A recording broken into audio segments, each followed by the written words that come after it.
Hello and welcome back to Computer Hacks. I hope सब अच्छे होंगे। तो इस वीडियो के अंदर आज हम देखने वाले हैं workbook view, grid lines, formula bar, headings, zoom, new and arrange window, hide and hide sheet, switch window and macros के बारे में। सो चलिए आइए स्टार्ट करते हैं आज का वीडियो।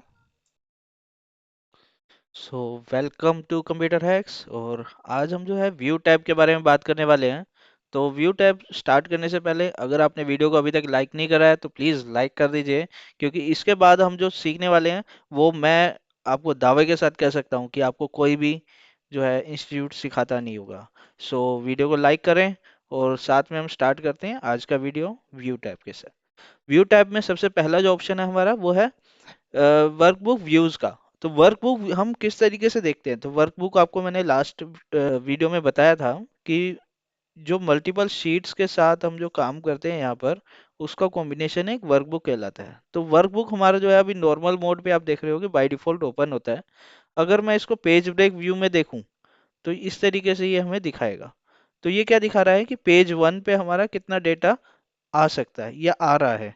तो वो हमें यहाँ पर शो कराता है कि हमारा जो पेज ब्रेक व्यू है वो हमें पेज वाइज हमें दिखाता है डेटा। पेज लेआउट व्यू क्या कहता है, आप देखोगे कि ये फर्स्ट पेज है आपका, ये सेकंड पेज है, इसके अंदर हेडर भी आप ऐड कर सकते हो, फुटर यहाँ पर ऐड कर सकते हो। इस तरीके की चीजें हम जो है यहाँ पर व्यू में देखते हैं, क्योंकि व्यू का मतलब ही होता है देखना। ठीक है। तो नेक्स्ट हमारा जो है वो यहाँ पर ऑप्शन वो है कस्टम व्यू का। कस्टम व्यू के लिए आपको यहाँ पर जो है ऐड करना पड़ता है, उसके बाद आप उस व्यू को देख सकते हैं। ठीक है। तो इसके बाद हमारे जो ऑप्शंस हैं वो है सबसे पहला ग्रिड लाइंस। तो आप जो ये ग्रिड लाइंस देखते हो वो होता है रो और कॉलम के कॉम्बिनेशन से सेल बनता है। तो ये जो सेल्स आपको नजर आते हैं ये ग्रिड लाइन के थ्रू ही आपको समझ आते हैं। ठीक है। आप इसको हटा सकते हैं अगर आपको नहीं देखना है तो, और अगर आपको दिखाना है तो यहाँ से आप क्लिक करके लेके भी आ सकते हैं। फॉर्मूला बार, ये जो हमारा ऊपर दिखता है जहाँ पर हमारा सारा का सारा डेटा या भी कोई भी हम फंक्शन लिखते हैं वो यहाँ पे दिखाई देता है। आप यहाँ पे एफएक्स नाम से देख भी सकते होंगे। इसको हम बोलते हैं फॉर्मूला बार, जो हमने बात करी थी पहली वीडियो में। दूसरा हमारा जो है हेडिंग्स होती हैं, जैसे ये ABCD या फिर 1 2 3 4 जो भी हम देखते हैं, इसको हम कहते हैं हेडिंग्स। अगर हम इसको रखना चाहते हैं तो रखेंगे, क्लिक करेंगे, अदरवाइज हाइड कर देंगे। ठीक है। तो नेक्स्ट जो हमारा ऑप्शन है वो है जूम का। मतलब हमें अगर डेटा को जूम करके देखना है, मान लीजिए ये हमारा नॉर्मल साइज है। ठीक है। ये नॉर्मल साइज से हमें जो है अभी ठीक से नज़र नहीं आ रहा है तो हम इसको जूम भी कर सकते हैं, जो कि हमारा ऑप्शन एक नीचे दिया होता है। यहाँ से हम जो है मैनुअली इसको जूम कर सकते हैं। यहाँ से हम इसको जूम करते हैं, या फिर हम इसको जूम के ऑप्शन के अंदर जा करके सिलेक्ट करके जूम कर सकते हैं। नेक्स्ट जो हमारा ऑप्शन है वो है 100% जूम का, बाय डिफॉल्ट जो हमारा सेट होता है। To selection, zoom to selection में जहां तक हमने सेलेक्ट कर रखा है उसको हम सेलेक्ट करने के बाद क्लिक करेंगे तो उसी एरिया पे वो जूम करके दिखा देगा। नेक्स्ट जो हमारा ऑप्शन है विंडोज। विंडो मतलब क्या होता है, यहाँ पर हमारे जो ये सामने आपकी स्क्रीन ओपन है एक्सेल की, ये हमारी एक विंडो कहलाती है, जिसको हम क्लिक करेंगे तो एक न्यू ओपन कर देगा विद एक्यूरेट वही डेटा के साथ में। आप देखोगे कि दो फाइल से क्रिएट कर लेता है। ठीक है। तो ये हमारी जो विंडोज क्रिएट होती है विंडो। अब उसके बाद हम जो है इसको एडजस्ट करते हैं, अरेंज ऑल। तो अरेंज ऑल आप करोगे कि कितने कितने टाइप से अरेंज कर सकते हैं, टाइड, हॉरिजॉन्टल, वर्टिकल। तो मैं अभी वर्टिकल करके ओके करूंगा तो आप देखोगे कि ये वाला डेटा यहाँ पे भी आ गया और यहाँ पर भी वो डेटा शो कर रहा है। ठीक है। नेक्स्ट जो हमारा ऑप्शन है इस अरेंज ऑल के बाद फ्रीज पेन्स। तो फ्रीज पेन्स क्या होता है, जैसे कि हम नीचे स्क्रॉल करते हैं, डेटा हमारा अगर ज्यादा है तो आप देखोगे कि हेडर ऊपर जो है वो स्क्रॉल हो गया। जबकि अगर मैं चाहता हूं कि हेडर मुझे दिखता रहे तो मैं यहाँ पे सिलेक्ट करूंगा। तो हेडर हम मुझे दिखाने के लिए क्या करना पड़ेगा, ये जो ऊपर की रो है इसको फ्रीज करना पड़ेगा। तो मैं सेकंड रो पे सिलेक्ट करता हूँ और यहाँ पे फ्रीज पेन्स लगाता हूँ। ठीक है। तो फ्रीज पेन्स लगाने के बाद यहाँ पर आप देखोगे कि ऊपर का जो हेडर है वो सिलेक्टेड हो गया, मतलब रुक गया वहीं पर ही। नेक्स्ट जो हमें फ्रीज पेन से हटाना है तो इसको अनफ्रीज करना होगा। अब नेक्स्ट जो इसके अंदर ऑप्शन होता है फ्रीज टॉप रो। तो टॉप रो को अगर फ्रीज करना होगा तो यहाँ पे मैं सिलेक्ट करूंगा और टॉप रो को फ्रीज कर दूंगा, जिससे कि वो वहीं पर ही रुक जाएगी। ठीक है ना। नेक्स्ट जो हमारा ऑप्शन है वो है freeze column, freeze first column. तो फर्स्ट कॉलम क्या होता है हमारा, ए होता है।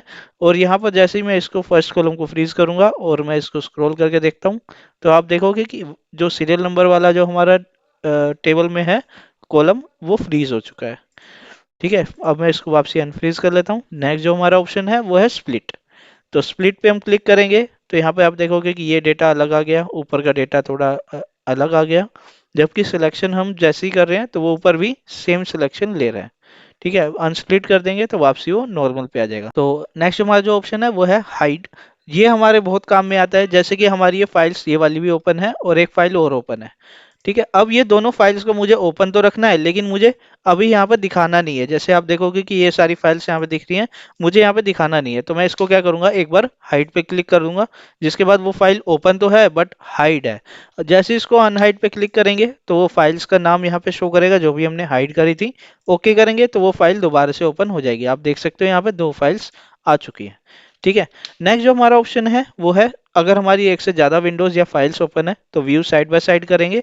तो यहाँ पे आप देखोगे ऊपर नीचे दोनों फाइल्स एक साथ स्क्रॉल भी हो रही हैं, क्योंकि यहाँ पे सिंक्रोनाइज स्क्रॉलिंग जो है ऑप्शन वो चेक्ड है, और यहाँ पर अनचेक करने पे वो जो है सिंक्रोनाइज हट जाता है। जो हमारा ऑप्शन है वो है रीसेट विंडो पोजीशन।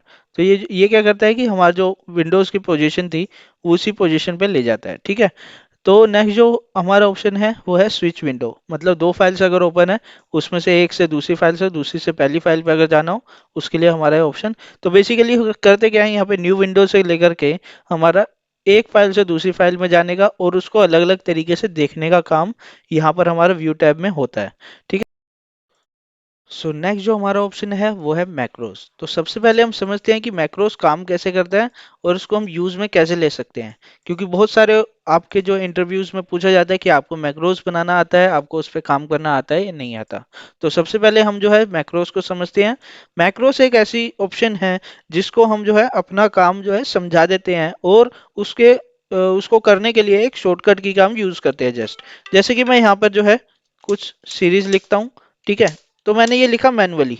अगर मैं यही सीरीज एक शॉर्टकट की प्रेस करते ही लिख लूं तो ये हमारे लिए काफी इजी हो जाएगा। तो उसके लिए हम क्या करेंगे, रिकॉर्ड मैक्रो करेंगे। रिकॉर्ड मैक्रो करने के बाद मैं यहाँ पे नाम लिखता हूँ। ठीक है, सीरीज SERS लिख दिया मैंने, जस्ट नॉर्मल नेम है।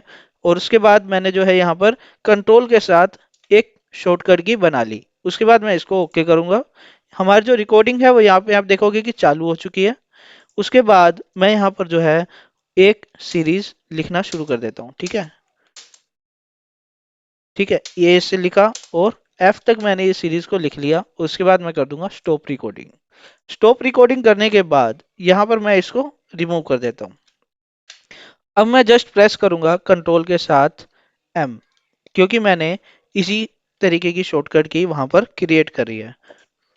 तो जैसे ही मैं कंट्रोल M प्रेस करूंगा, ये बार बार उसी काम को मेरे लिए करके दे देगा। ठीक है, ये हमारे लिए काफ़ी इजी हो गया, क्योंकि जिस काम को हम बार बार करते हैं, ये जो हमारा फ्रिक्वेंटली वर्क होता है, उसको हम मैक्रो से करवा के देख सकते हैं। ठीक है, सो कोई कंटेंट पसंद आ रहा है या आपको कुछ सीखने को मिल रहा है तो आप इस वीडियो को ज़रूर लाइक करें और हमारे चैनल को सब्सक्राइब कर लें, क्योंकि आगे हम जो चीज़ें करने वाले हैं वो आपको कोई भी इंस्टीट्यूट नहीं सिखाता है। So goodbye guys, thanks for watching. So आपके लिए ये वीडियो कैसे इन्फॉर्मेटिव रहा, आप मुझे कमेंट सेक्शन में ज़रूर लिखें। मैं आपके कमेंट का ज़रूर रिप्लाई करूंगा, और ये मुझे मोटिवेट करता रहेगा इस तरीके की वीडियोस बनाने के लिए। So goodbye guys, thanks for watching.